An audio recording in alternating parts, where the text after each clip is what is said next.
Hey guys, first of all I want to say thank you for everyone who's been watching my channel, for the people who have subscribed to my channel. You know, just like anything, you keep working at it, putting videos out, people come and watch, so thank you, I really appreciate it.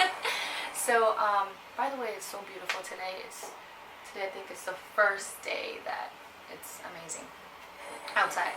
So I have been in New York City for about 4 weeks now, and I really just wanted to make this video to talk about what I've been going through and bring out a really important topic, which is chasing your dreams and doing something. So a lot of people have been asking me how I did it, or they don't know how I did this, like they don't know how I just up and left, and how I was able to do this. So excuse me, this is how I just did it. So I've talked about in my other videos, if you guys watch them, that I went through a lot of stuff with my parents and my sexuality, and moving out of my house and getting my car stolen and all these things. And for a whole year I was really down, and I was really hard on myself, and I wasn't applying for jobs, and it was really hard for me to get out of this funk, you know. But it came to a point where I'm like, I can't do this anymore.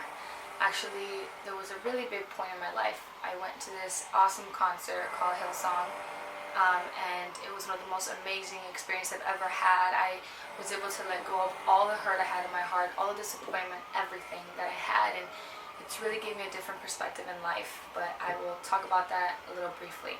So it's been 4 weeks since I moved to New York City. I had this great opportunity. I haven't started yet. So when I got here, I was staying at an Airbnb for about 2 weeks. I just packed my stuff in my car and just drove here. It was like 16 hours. 16 long and beautiful hours thinking about life. But I didn't have a lot of money when I came here. Quote that. So I didn't have any savings. I was only able to save for about 2 weeks. You know, my parents were able to help me, so thank you to my parents. I love you guys. But anyways, so I came here and I was staying in Airbnb, and let me tell you guys, those 2 weeks were one of the hardest times because I didn't know anyone. I had everything in bags. Half of my stuff was in my car. I had to carry like all my luggage up and down these rooms, these hotel rooms that I was staying, and like everything was just everywhere. My mind was like, oh my god. And then it was taking longer than I expected to start this job. You know, they had all these requirements that I needed, and for mistakes that I've made in the past, and that is one thing that I also say, you have to accept your mistakes. So I am very disorganized. That is one of my worst qualities, and my parents will probably laugh and say yes. So being organized is one of my worst qualities, and that is something that I've really been trying to work at. So I lost my social a couple months back, and I wasn't able to get a license here without my social. So I had to wait for a social. So at that point I was like, oh my god, what am I going to do? The only thing I had planned was that I'm coming here, I'm going to start working, I'm going to get paid, and be able to survive, because I literally only have like this amount of money. So it was taking longer than expected, and I was like freaking out. I was like, oh my god, what am I going to do? That week my friend Mauricio came. He really was a great friend. Thank you, Mauricio.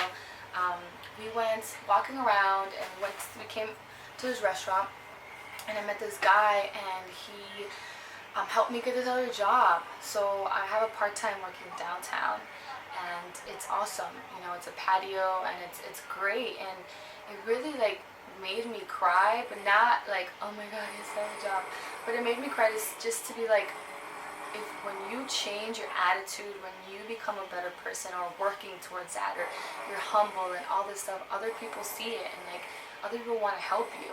You know, I never asked him to help me. Like I never asked him, you know, to do this for me. He offered, like he's like, hey, like I got this information for you, like go, you know.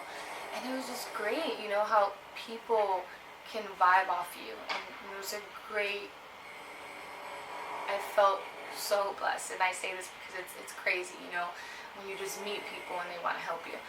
So I have this job meanwhile, so I'm just like hustling every day. I'm hustling. If you see people, if I look over here, it's because they're fixing the patio. I mean, they're fixing the outside, random. So That's really what I really want to emphasize, is to follow your dreams. Don't let money, don't let this, that stop you from what you really want to do.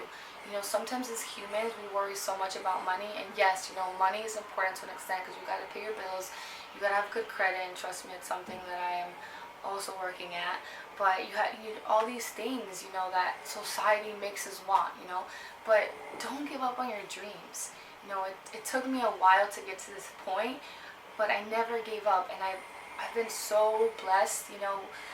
There was a time I was feeling like, man, I don't know if I can do this. I had one of my professors call me like, Joanna, like, you belong in news, like, you belong to do this, like, I know you can do it. And it's just things like that are so uplifting, and I appreciate it so much now.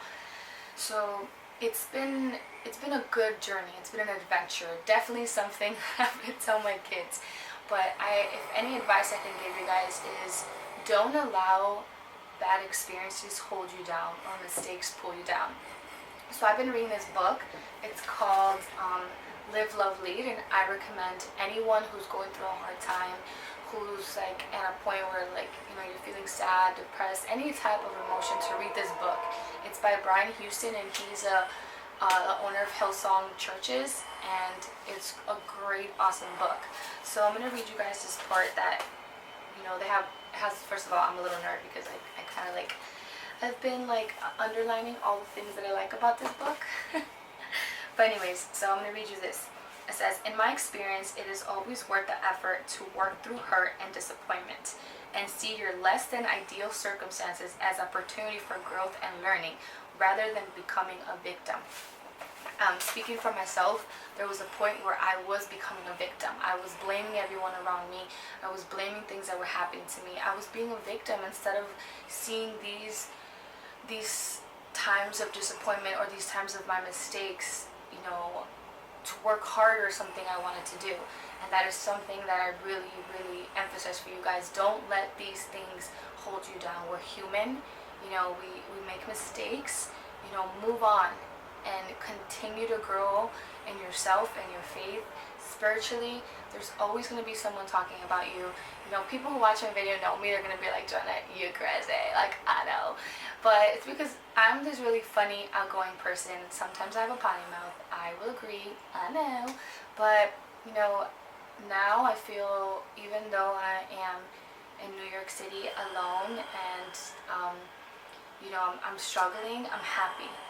I know that God has a plan for me, and as long as I continue to work at it myself, good things are bound to happen.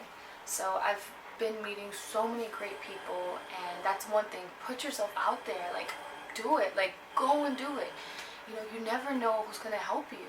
I've been meeting really great people who are really up there and like are willing to help me and put the word out for me. And that's something that you really need to do, is build yourself, like put yourself out there. Sometimes we let society bring us down, like we don't have this, we don't have that. People who talk bad about you, people who do this, forget them. They're sad, angry, conceited people, and you should always be as humble and true to yourself as you can. And that's how blessings will come along.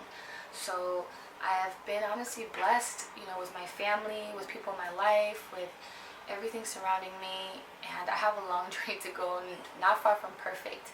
But I just really wanted to make this video to just really tell you guys that there's hope and that there is an opportunity out there if you allow to take that chance, if you put yourself out there and you work hard at something. Sometimes we think that, oh, pray, like, why has God hasn't done anything for us? Well, what have you done? Like, what effort have you put forward to be where you want to be? It's two ways, and that's something that I've learned myself. And there's times where I'm like, there's still times right now where I'm like, I lay in my bed and I don't want to get up, but I'm like, no, Jenna, like, got this, you can do this, one step closer to where you want to be. So I've been meeting a lot of awesome people, making contacts, learning about the area, trying to think of stories, and I've met people that I'm going to work with to make these cool stories. Because New York, oh my god, it's insane. There's so many things going on. There's a group for something, someone's doing something else, someone's doing this. It's great. One thing that does annoy me, side note, is the catcalling. It is horrible in New York City. Like, horrible. And if you even say anything back to these people, like they literally think they're entitled to curse you out or say anything to you. You know, it's so disrespectful. But anyway, side note, besides that, it's been a great experience, and I really, really, really, really, really hope that, you know, if any one of you guys are thinking about doing something, do it. There will always be help. There will always be someone. There will always be someone to help you. Surround yourself by good people, good vibes, positive people, people who want to move up, people who want to be something, people who want to work, you know, work towards something. Surround yourself with those people, and those people are the ones who are going to help you and lead you to that way, you know, and continue to open doors for you. So I hope to see you guys soon again. I will have a lot of good stuff once I'm more settled in. Oh, this is my apartment, by the way. I didn't say that. So I just moved in about a week ago to this place. That's why it's so many empty walls. I have Lily over here. You know, everyone thinks she's freaky. My little brother found Lily in the street, and he gave it to me for Easter, but I think she's cute, but people think it's creepy. So yeah, so I just moved in here. So in a couple weeks, you know, once I get more settled in, I'm going to paint my room, decorate my room, and, you know, start working for this future that I am very excited about. So I hope to see you guys soon. Peace.